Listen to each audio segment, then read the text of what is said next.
podcast where we talk to smart people, but not necessarily done by smart people. That is an awesome question. This one goes down probably on one of my top 5. Hey, I like nutrition. I like to eat food. This is the coolest thing ever. We're going to do this forever. I wish I paid more attention in that class. You know, I'm going to be honest, I don't understand that. As a man, I don't get it. Welcome to smartpeoplepodcast.com. What's up, everybody? Welcome to another edition of Smart People Podcast. I am Chris Stemp. And I'm John Rojas. I'm pumped. Today was awesome. I feel like we should record. We just interviewed our guest, and I feel like we should record. We should just keep recording because we always have these intense conversations afterwards. I know. I don't know why I even shut the thing off. Just keep going. See, note to self. Change to self. Write that down. Evernote something. I feel like the subject. It's crazy because we tend to cover similar subjects often, but in such different ways. You know. It's not like it's personal therapy for ourselves. It's personal therapy. It actually is. It's cool. It's getting therapy without having to pay for it. Yeah. No, I agree. When she started asking us questions in this episode, I was like, you know what? Please keep asking. This isn't a podcast anymore. This is our phone I know. She session. Said, can I ask you a question? I was like, can you ask 10? Yeah. Let's go. Can you fix all our problems? So today we're going to talk about creativity and being creative. And we've done this before, but she's different. I have to say, first of all, her name's Jill Badonsky. It's incredible. She wrote a book called The 9 Modern Day Muses, and we go into it a lot. It's a whimsical take on creativity is the best way I could come up with it. And I talk about it in the interview, but I'm not a whimsical kind of guy. I don't think about, fairy dust and goblins. I don't even read fiction. You know? No Hunger Games or Harry Potter? No, I want to stab myself when I think about that. You're more of a 50 days of, or 50 Shades of Grey? No, 50 days. I like 50 days. 50 days of shade. 50 days of Grey. But the advice she gives is very concise, it's succinct, and it makes sense. I mean, absolutely. She was great. She was awesome. End of story. Great. So we'll get into that. Like we said, Jill Badonsky, 9 Modern Day Muses. You got any more information for them, Roach, about Jill? Yeah, absolutely. I mean, she was a founder of the Kaizen Muse creative coaching model. She leads workshops there. She writes a monthly column for the Creativity Portal. She's also the chief editor of the monthly The Muse Flash, which is a newsletter that's devoted to creativity. She's been putting it out since 1997. She sends this to all her many followers. Her website is themusesin.com. Yeah. And it's cool because her approach to it all is really interesting. We know it's a great interview when we lose track of what's going on. We lose track of time or the fact that we're doing a show and we just jump in. So I know that our listeners are going to appreciate her answers and the kind of, I don't know what the word is, the mutual joy we had in this interview. I agree. And if any of my coworkers listen to this podcast, let's not let it get up. I thought about chain. We're not really bashing our jobs. No, we don't bash them, but she specifically asked me a question and I answer right away. Yeah. So I don't know. I mean, everybody wants to be doing their passion, if you will. And actually, I do want to say this because we'll talk about it. Jill does talk about, go follow your passion and creativity. And I know you guys are actually probably sick of hearing that, but she gives very good advice. She says she has some quote, it's not leaping. Leap and the net will form or something is a quote that she disagrees with. Let's keep that in mind. She disagrees with that because too many people will leap, they'll fall on their face, and then they go back to the job and they get pissed off about their advice. She said, you have to weave your net first before you leap and then do it. And I like that because we're not saying, what, you like basketball? Okay, go be a professional basketball player. You have to learn how to dribble first, So weave it through your projects. And if you're having trouble weaving that net, you have to pick up her book, the 9 Modern Day Muses. It tells you how to get away with those blocks, those creative blocks. Yeah, it helps you move things like all these blocks that both you and I have: procrastination, perfectionism, fears of different things, all those kinds of things. She's got a muse for each one of those to fight those. And it's a cool way to look at it, where you've got this muse that's your that's doing the battle for you. Yeah. And so it's a good way of looking at it, and she'll get into it more in the interview. Before we get that, our standard plugs, but the most important part of the show, guys, is this part. It keeps us going. Head over to smartpeoplepodcast.com. That's where we host all this insanity, and check out what we've done, what we've been doing. If this is your first time, welcome. Make sure you subscribe to us in all ways possible. Like literally, we're going to take over your world. So Facebook, Twitter, newsletter, iTunes. Most important, probably iTunes. Just subscribe to the show.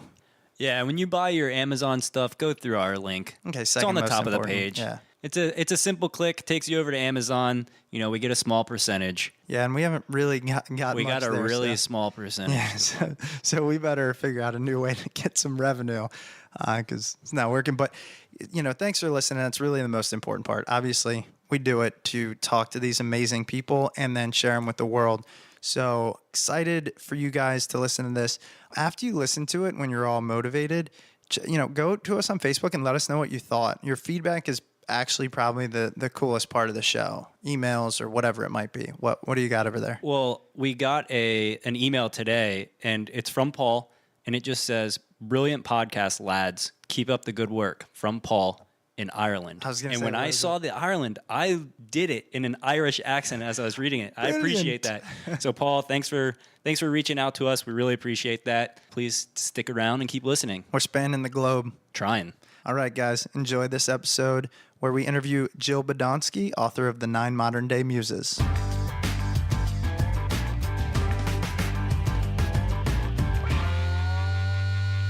First thing I wanted to talk about was the fact that we've covered on this show creativity, and we talk a lot about finding your passion. And it's tough because sometimes you wonder if you're repeating the same things. And that's why when I came across your book, The 9 Modern Day Muses, I was like, oh, this is great. We have to have her on the show because you talk about creativity in a way that I would have never thought about in a creative way. So I was just hoping you could tell us a little bit about what the Muses are and how you came up with that idea.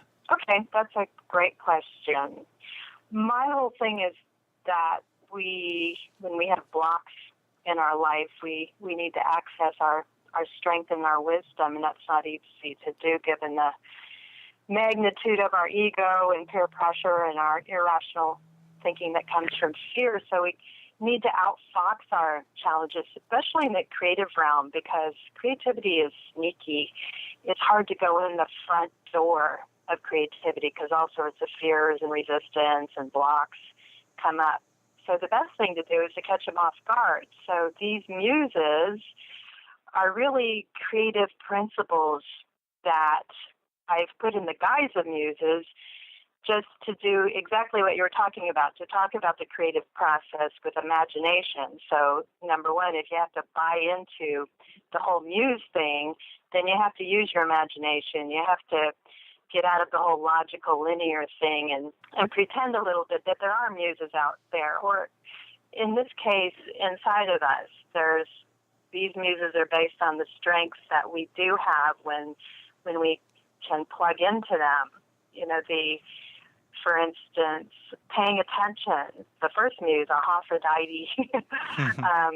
The more we pay attention, the more we see how much there is out there that can be catalyzed into the creative process. But oftentimes, we're caught up in our default thinking. We're worrying, we're fearful, we're planning. We're not in the present moment paying attention. And there's so many different things to pay attention to in the creative process. So her whole thing is about paying attention. So then I don't know if you want me to go through all of the muses, but they're basically, I had imaginary friends when I was little, and they helped me get through some of the struggles I had in my childhood. And I had struggled. I was an artist. I was trying to write a book and write a play, and I came up against all of these creative blocks. So I invented all these imaginary characters, and really they ended up being strengths that are inside of me. And because I'm not so unique, they're strengths inside of just about everybody that when we do pay attention to them, we can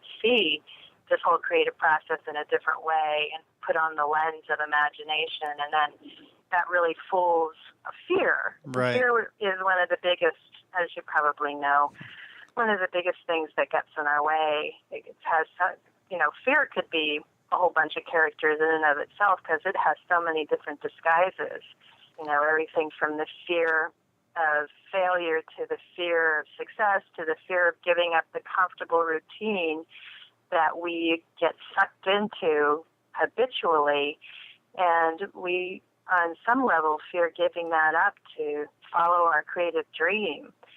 So there's just a whole bunch of fears, and so we need a bunch of muses to deal with all of these fears. Well, what I was going to say is what I really liked is I consider myself to be creative, but it's in a way I don't want to say daydream enough, but not in enough of a fantastic way. It's kind of logical creativity, if you will. I try and think about businesses and things like that. And when doing that, you miss a lot of what it is to be creative. And I loved the idea of the muses, because at first I was like, I don't understand. This is so fairy tale-ish. And then when I read through the muses and the bodyguard and what they were about, and then kind of read through your book and how you introduced them, it's a way of bringing to life those things that you use, those tools you can use to destroy roadblocks of creativity. And it's a great mental or visual idea for those of us that might not be inclined to do that. That's a really good point. Yeah, they are personified tools. So just to give an example of a couple more of them, one of the biggest ones for a lot of people is the muse Audacity. And people like that muse because she personifies courage, and courage is such a requirement in the creative process because we have these little fragile ideas and we have to put them out there. So her whole chapter, is you get to know this muse and you get to play with the exercises, the journal, writing, and who she is in terms of, the kinds of things that she surmounts. And a lot of people in the creative process are afraid to outdo other people. They play small, and she gives people permission, which is another thing we really need often in the creative process, is permission to get our ideas out there, to not be afraid that we're going to make other people feel insecure, because when we do our thing, then we actually give people permission to do their own thing. So she's all about that courage. And when we teach about these muses, we teach in groups. We have people kind of test drive them for a week. So they take them with them and they try out little small steps with courage and with, what if, I didn't worry so much about what people thought. How would I be different if I didn't have that thought? So Audacity is one. And then Be Silly is another one, which is really a very important muse, although she sounds kind of silly, to a perfectionist, because perfectionists take themselves way too seriously. And perfectionism is a huge block. It's just an epidemic out there that is reinforced by the media. So to lighten up a bit, not take the whole creative process so seriously, really can liberate people, because they try so hard to be perfect and to be like other people and to compare themselves, and to just say, what if you just had fun with it? What if you got a little silly? Because the realm of play really is so related to coming up with ideas and taking them to the next step. So she's there. And then Albert, of course, named after Albert Einstein, he's also very liberating in terms of people who get caught up trying to follow rules. He says, break the rules, which is being rebellious is such an important part of the creative process, because we want to rebel against what's already out there and invent new things, and also rebel against rigid instructions that keep us in a little box, and begin to think of how we can alter instructions, how we can take what is already out there and modify it, which I don't know if you guys have you read the new book, Imagine by Jonah Lehrer? No, I know exactly what book you're talking about, though. I haven't read it yet. It's a really good book. I recommend it. Imagine how creativity works. And that's a lot of what he talks about, is we really don't come up with a lot of stuff originally.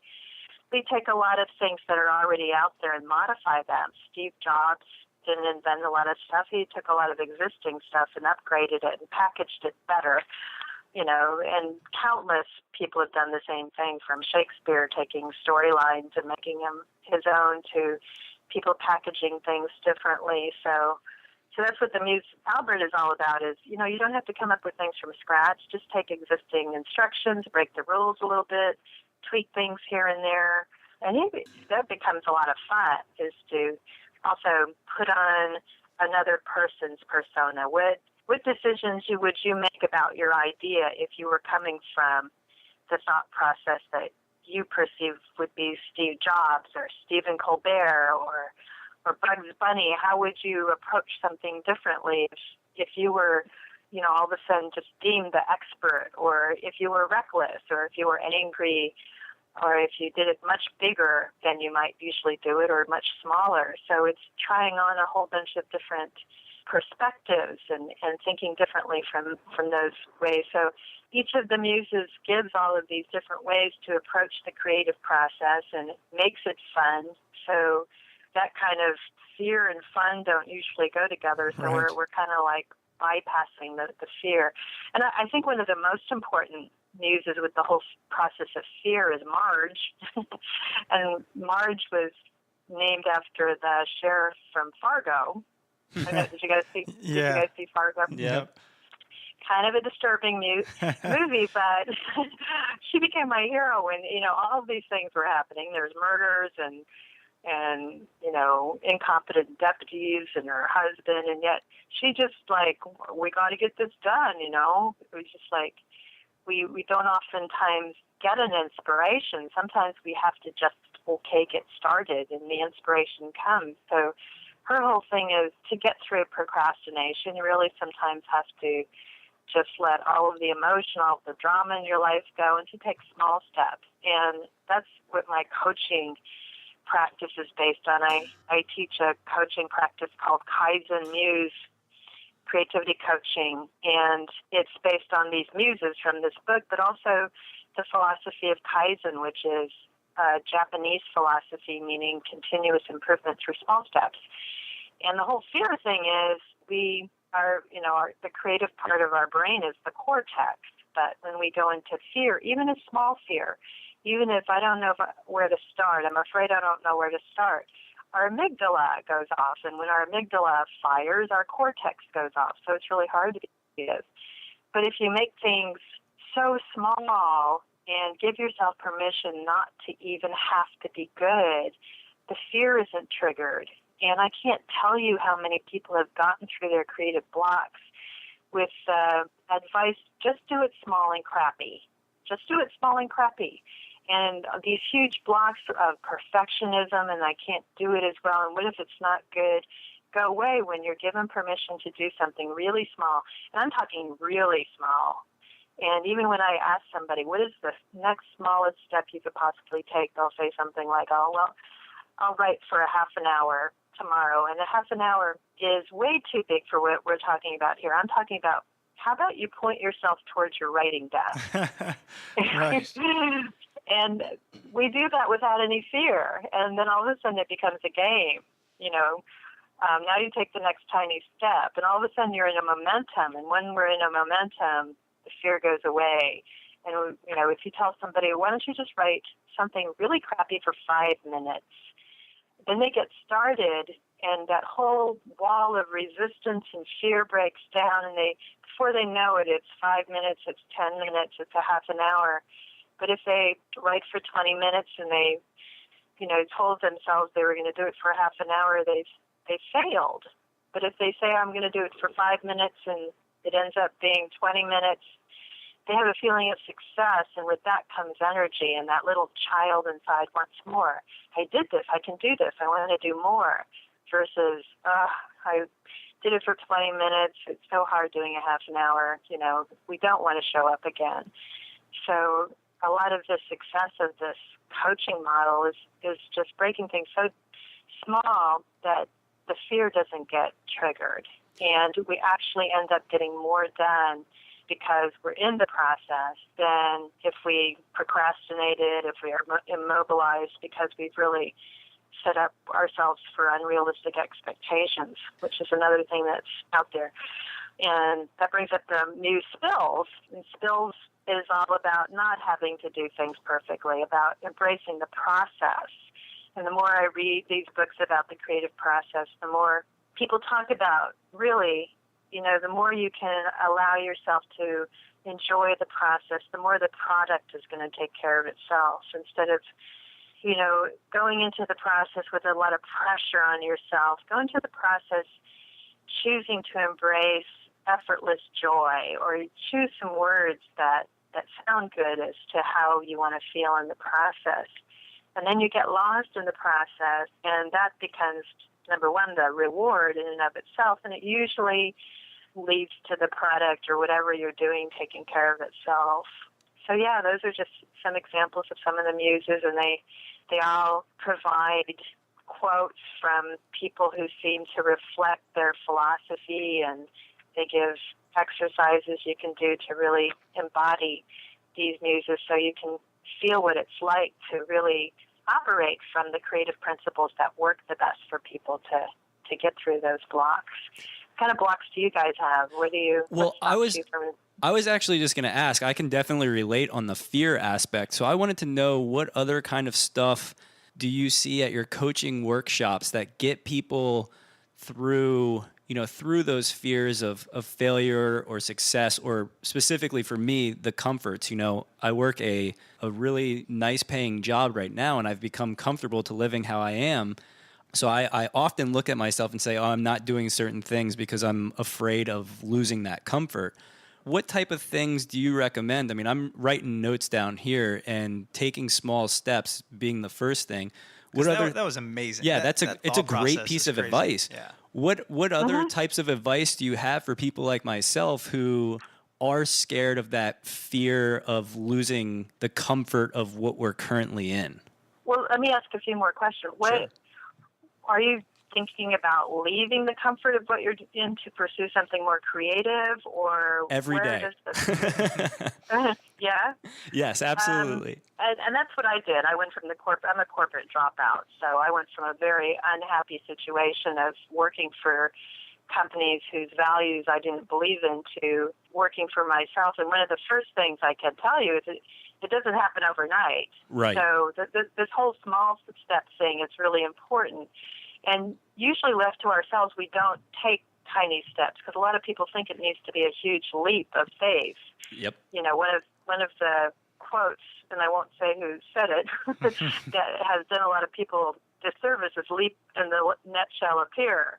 I've had people come and say, I did that, and they're in high anxiety, and they go back to their comfort zone really quickly because it's too much. You really have to start weaving the net before you leap. Then it'll appear.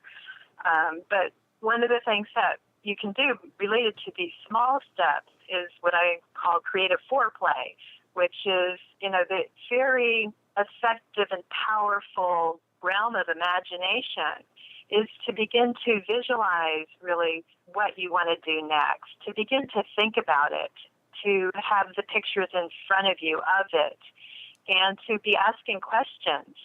Questions are so powerful in the creative process and in moving us forward. And usually we're asking questions that keep us stuck. We're asking questions like, how come I can't get out of this job? How come this is so hard? How come other people can do this and I can't? And when we ask questions like that, the subconscious answers them. It doesn't know any better.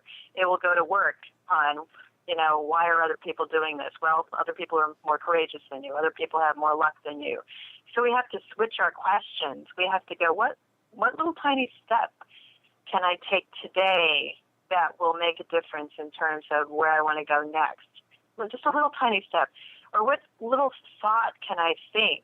Even just asking the question without having to answer it. We don't have to answer it, and we put a lot of pressure on ourselves to have to answer these things. But just asking the questions will set all of the ball bearings and gears in the subconscious going to start answering. What is the next path? Who is a good person to talk to for this to happen for me? What is 5 minutes that I can do with a phone call I can make, with some writing I can do? And just these 5 minutes, these questions will begin to accumulate, and over time, we just begin to ease into the new place. I mean, there is times when the leaps are necessary. You know, I just took a big leap and got an office space with a classroom, but it took a lot of tiny steps to get there, and a lot of those tiny steps involved practicing the feelings that I needed, practicing the feeling of trust. I have practiced the feeling of trust so many times that taking this leap in this economy, this hyped-up, fear-mongering economy, I have no doubt that getting an office space and having an office and paying an extra $800 a month is not going to be something I can't do. I just have no fear anymore because I've been practicing the feeling of trust for so long. And so it gets to the point where I can take that leap without retracting, without being afraid that that's going to be too much for me, and even embracing the thrill of proving to myself and other people that this is a smart move. So these are little things we can do these anywhere. We can do these, you know, for me, when I'm put on hold, when I'm heard, the next representative will be with you in 5 minutes, that's my cue to do some daydreaming. What is my next tiny step? What would it feel like to be where I really want to be? What's the feeling? And the nice thing about our incredible minds is we can feel what we want to feel. We can pretend that we're feeling that right now. So if you imagine what it would feel like to do what you really want to do, what would that feel like? You can invite that feeling in right now. And this is, you know, the whole thing about a lot of this stuff that is termed metaphysical, but really, when you're able to practice feeling something that you really want to feel, you begin to take the steps that make sense in terms of bringing that into manifestation. So it really is more common sense to me than it is metaphysics to, here, let me try this on, and now what little tiny step would bring me closer to that feeling? And after a while, we become convinced that these steps are the right step rather than feeling the fear. And we're asking the questions and the answers are coming to us. That's why sometimes answers seem like they're coming out of the blue, but really, chances are we've been asking a question for a while. What would be the next idea that happens here? What would be a good idea for me? Does that make sense? Am I making sense here? Yeah, and I kind of wanted to follow up with something that, you know, hopefully I can lean on you either as you being a professional coach or from your personal experience, because you said you took a similar path from a corporate job. What type of expectations did you set for yourself in terms of timelines? Because, you know, you talk about taking these small steps and that kind of stuff. I mean, did you look at it and say, okay, I'm going to keep taking these small steps until I feel comfortable of jumping and getting out of this corporate gig? Or did you kind of work backwards? How did you go about that with setting timelines? I didn't set timelines. I really based because that just brings up fear for me, and it's too linear. And this whole thing, the way it worked for me was so nonlinear. And that's pretty much what I teach, because the creative process just doesn't operate in a straight line. So for me, it was basically really present moment. And there's a lot of intuition and common sense. You know, it wasn't like wishful thinking or woo-woo. It was what feels like it would be the smartest thing for me to do in this moment. And the timeline took care of itself. And it wasn't linear. I did get afraid, and I took a job again. And it was so clear that I was not supposed to be in a job working for somebody else that I did not stay there for a very long time. And that was really validating in terms of my path. And the path consisted of a lot of anxiety. And it was a real courage booster to deal with that anxiety, which in and of itself is a creative process. So letting the whole thing be a creative process, letting go of, you know, instead of responding to anxiety with going back to a comfort zone, responding to anxiety with thanks for sharing. I think I'm going to take another step in this direction that makes sense to me. And, you know, the way it worked for me is I went from a full-time job to a part-time job, And while I was working that part-time job, I was putting together the constructs of my own business. I was starting to teach. I was doing a whole bunch of different things, not just one thing. I was writing articles for magazines. I was doing talks. I started coaching. But at the same time, I was doing graphic design and teaching yoga, which I liked a lot better than working for the corporate world. And little by little, I began to build a company that was standing on its own, and I could drop away the graphic design and working in a bookstore and begin to just focus on what I really loved doing. But it took time, and anytime I put together a timeline, I have all sorts of plans and marketing plans and business plans that I constructed and then put away in a notebook and never looked at them again. And I suppose the whole exercise of having filled in those blanks kind of made me ask questions and answer them that served me at some point. But really what worked best for me was asking myself what makes sense in this moment to spend my time doing. And those things were work on a newsletter, collect emails, talk to people, work on a book. And little by little, because I'm easily overwhelmed, it's one of the reasons I wrote that book in the first place, is I was so stuck when I was trying to write a book. I was procrastinating. I was doing everything but working on my first book, which was the Muse book. And I went to a life coach, and she set me on a linear line. She said, okay, next week have a chapter written. And I went back the next week, and I said, you know what?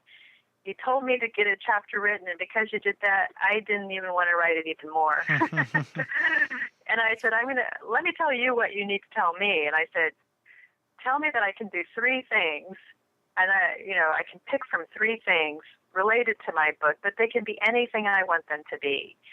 And I did that, and what that really responds to is that little child inside of us. Right. That is the one that keeps us down or moves us forward, because it's that child spirit inside of us has been there the longest. We still have the child spirit of our 9-year-old, and if it's going, this isn't fun, I don't feel like doing this, I'm afraid, then we're going to feel real resistance. But if we go, okay, let's pick something fun to do today related to what we want to do next, we can engage that child instead of it being in resistance. It's giving us some creativity. So that's what I did, and I figured, oh my God, if this person is blocking me, how many life coaches are blocking creative people out there? Right.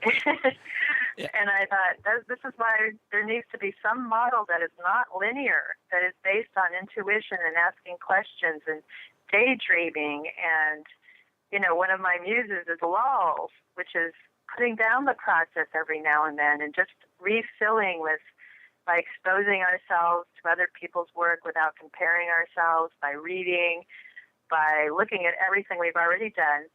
And by the way, that is a big part of it, is, when we want to move into the next part of our lives, we're always looking at what needs to be done. And one real powerful thing that we can do is, what have I already done? And what have I already done that can serve me now? And looking at all the skills we've developed. And when we've procrastinated in the past, this is one of the biggest tools. You asked, when I'm working with these people, one of the biggest tools when they come and say, I'm procrastinating, I'm resisting, I'm afraid, is to ask them, has this ever happened to you in the past? And usually the answer is yes, I've procrastinated, I've been fearful.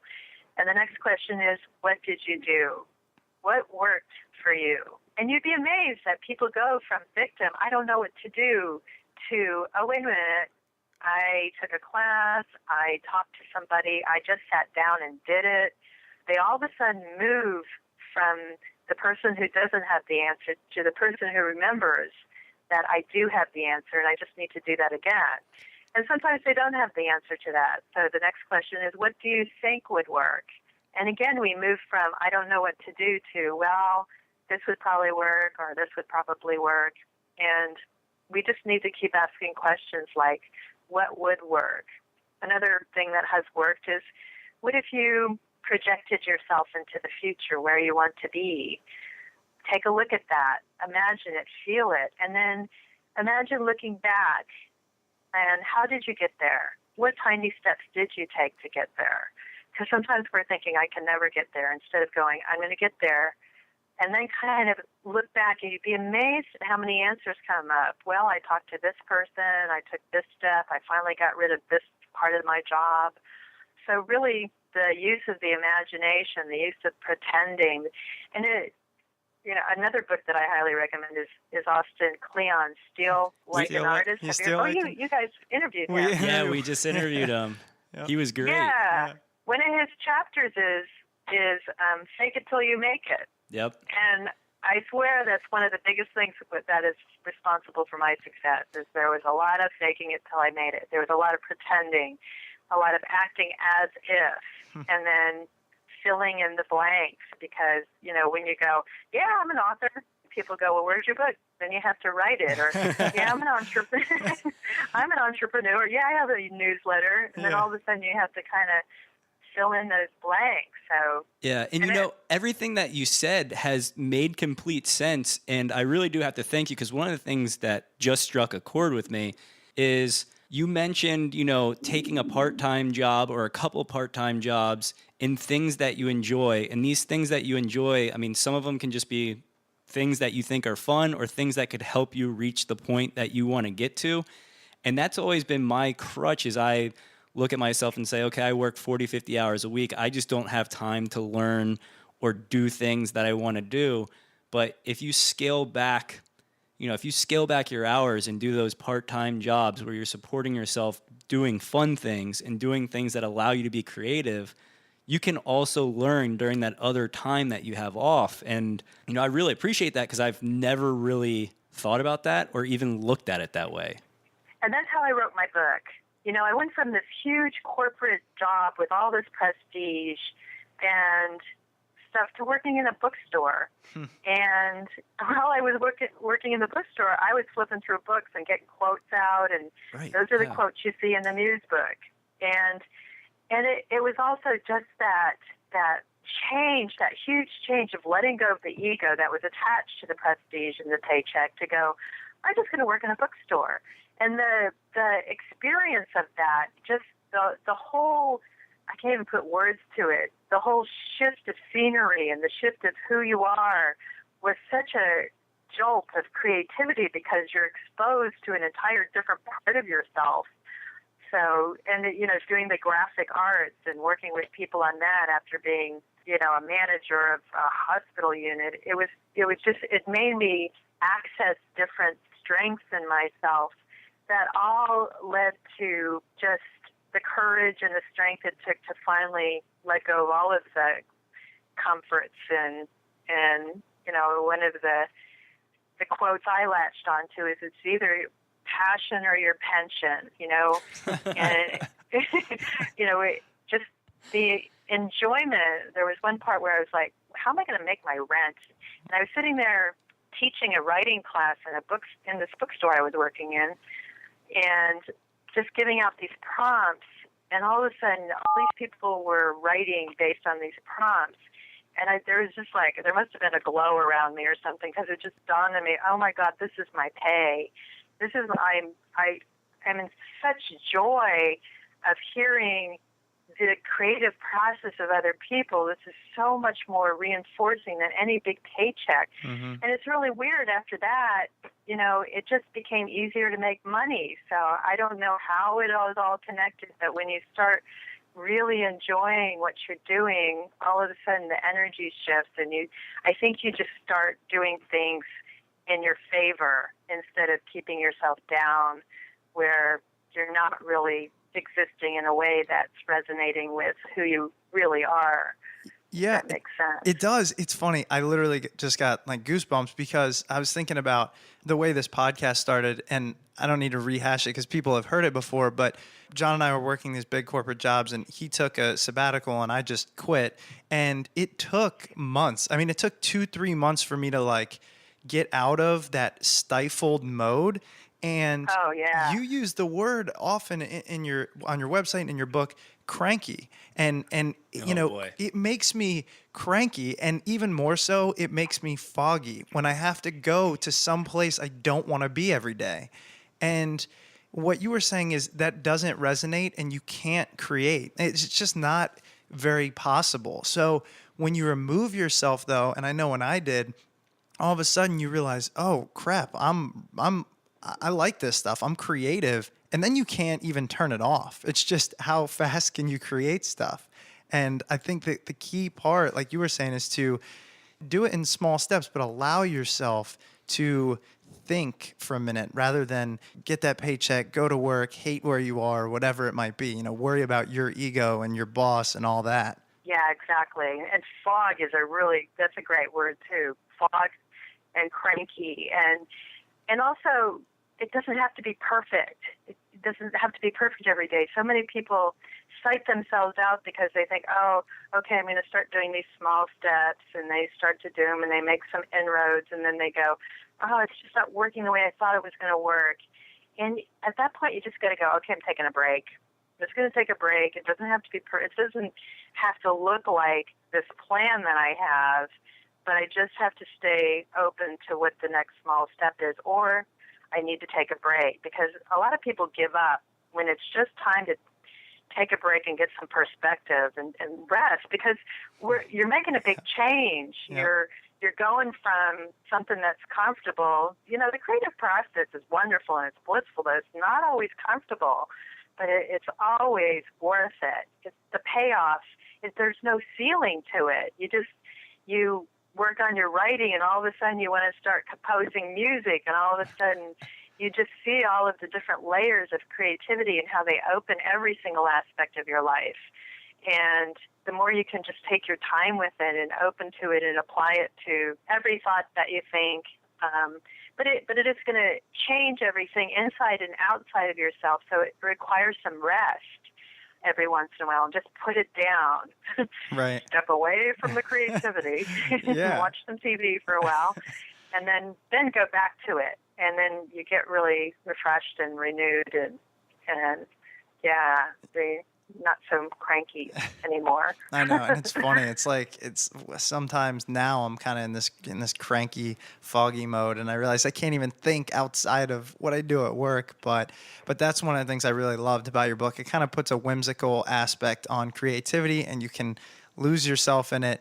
And I really appreciate that aspect. And I want to ask you one more question, because we focus a lot around passion in our podcast. It's what started it. It's why we talk to who we talk to.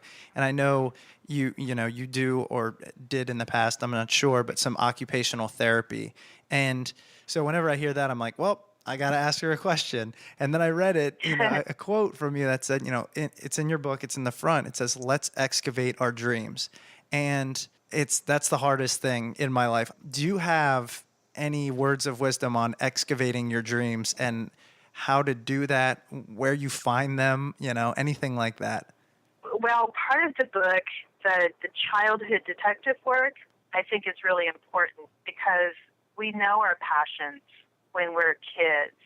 We just lose it when we get into school, and sometimes we assume that all of us have the same passion. I wanted to be an actress and an artist, and I just assume everybody wanted to do that too.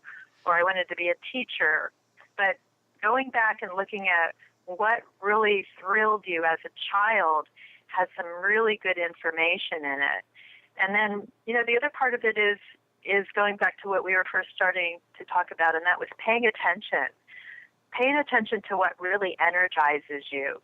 Because even though it sounds obvious, a lot of people don't do what really energizes them. They do what other people are doing, what you're supposed to be doing, what your parents told you to do, rather than what really just gives you a lot of energy.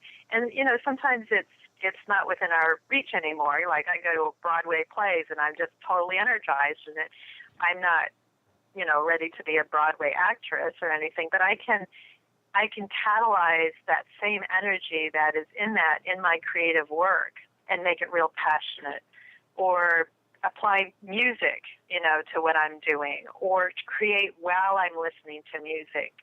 I think is a lot of paying attention to yourself every day in the form of writing, journal writing, and just not writing for creativity, but just talking to yourself.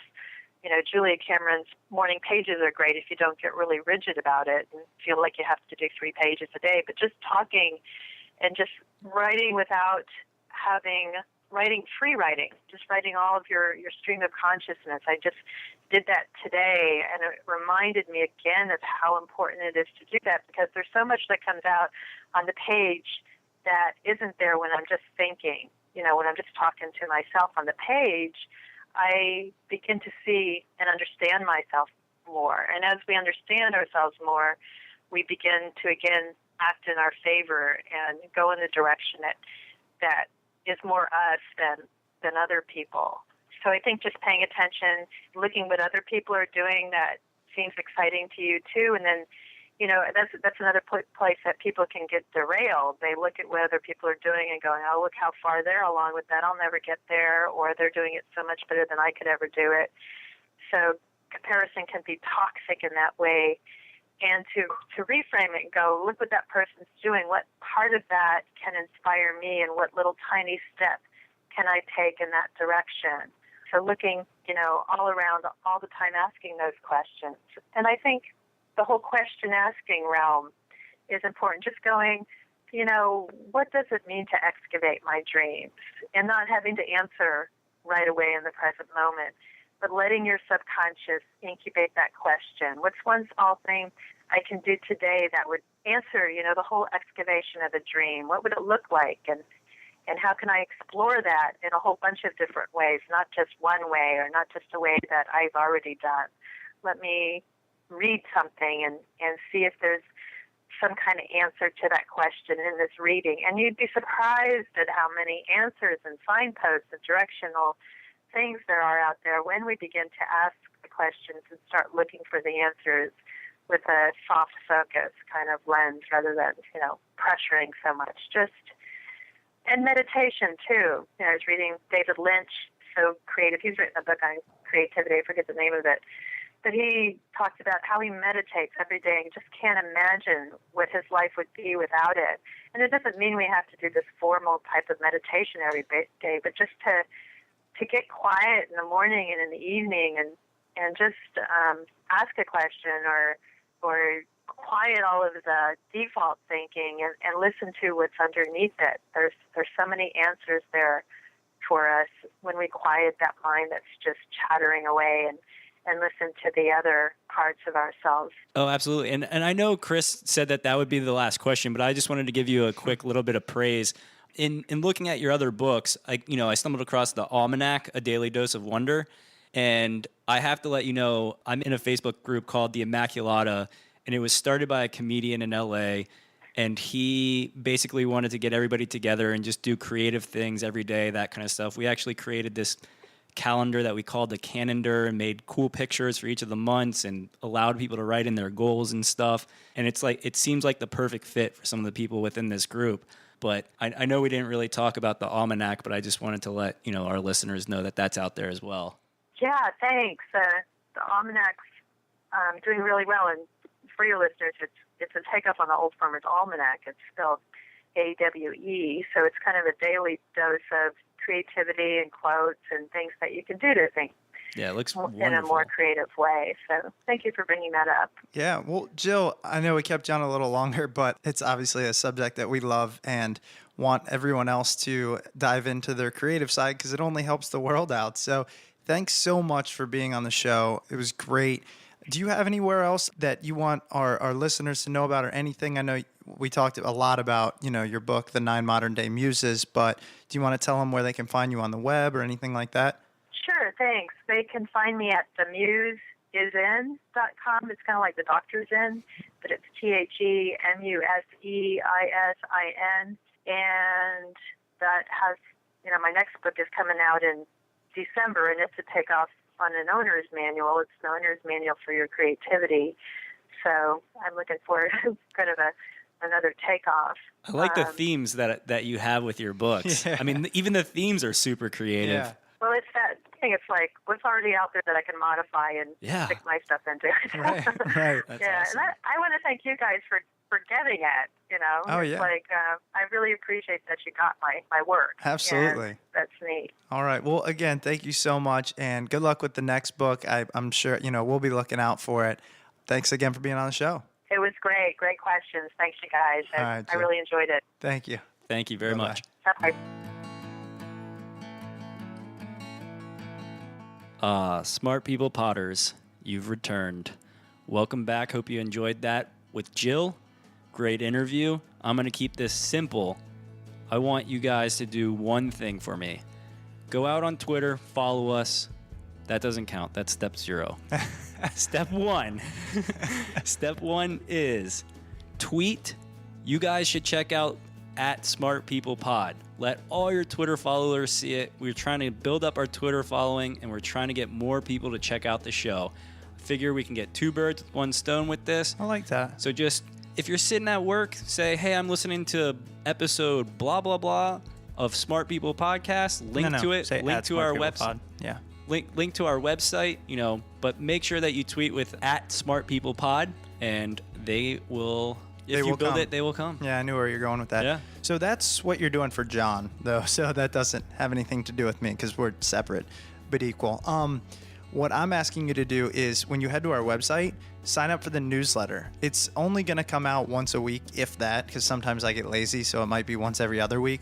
But it'll be cool. It'll just be us kind of interacting with you guys a little bit. And the primary thing we're going to do is let you know in advance who we're interviewing. So you might have really liked the topic of creativity and Jill Badonsky, and you were like, man, if I had a chance to ask her a question, I would.